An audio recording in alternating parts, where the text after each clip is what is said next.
حضرت موسیٰ علیہ السلام نے ایک مرتبہ اللہ تعالیٰ سے پوچھا، یا اللہ میری امت کا سب سے بدترین شخص کون سا ہے؟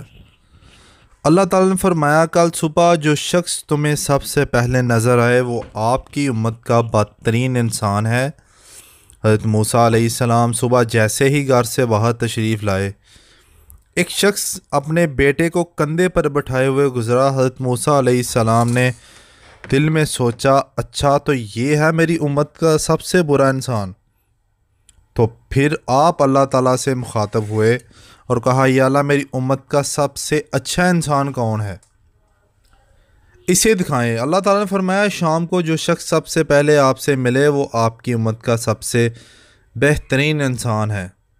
حضرت موسیٰ علیہ السلام شام کو انتظار کرنے لگے کہ اچانک ان کی نظر صبح والے بدترین انسان پر پڑی۔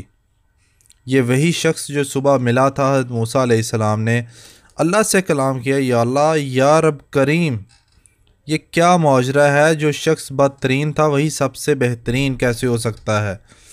اللہ تعالیٰ نے فرمایا، صبح جب یہ شخص اپنے بیٹے کو کندھے پر بٹھائے جنگل کی طرف نکلا تو اس کے بیٹے نے اس سے پوچھا، ابا کیا اس جنگل سے بڑی کوئی چیز ہے؟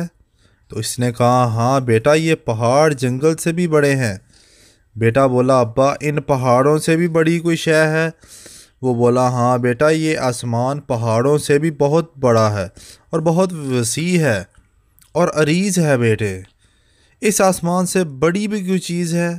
باپ نے ایک سرد آہ بھری اور دکھ بھری آواز میں بولا، ہاں بیٹا، اس آسمان سے بھی بڑے تیرے باپ کے گناہ ہیں۔ بیٹے نے کہا، ابا تیرے گناہ سے بھی بڑی کوئی چیز ہے؟ باپ کے چہرے پر ایک چمک سی آ گئی اور بولا، ہاں بیٹا، تیرے باپ کے گناہوں سے بہت بہت بڑی میرے رب کی رحمت ہے اور اس کی مغفرت ہے۔ اللہ رب العزت نے فرمایا، اے موسیٰ، مجھے اس شخص کا اعتراف گناہ اور ندامت اس قدر پسند آیا کہ میں نے اس بدترین شخص کو تیری امت کا بہترین انسان بنا دیا۔ میں نے اس کے تمام گناہ معاف کر دیے، نہ صرف معاف کر دیا بلکہ اس کے گناہوں کو نیکیوں میں بدل دیا۔ سبحان اللہ۔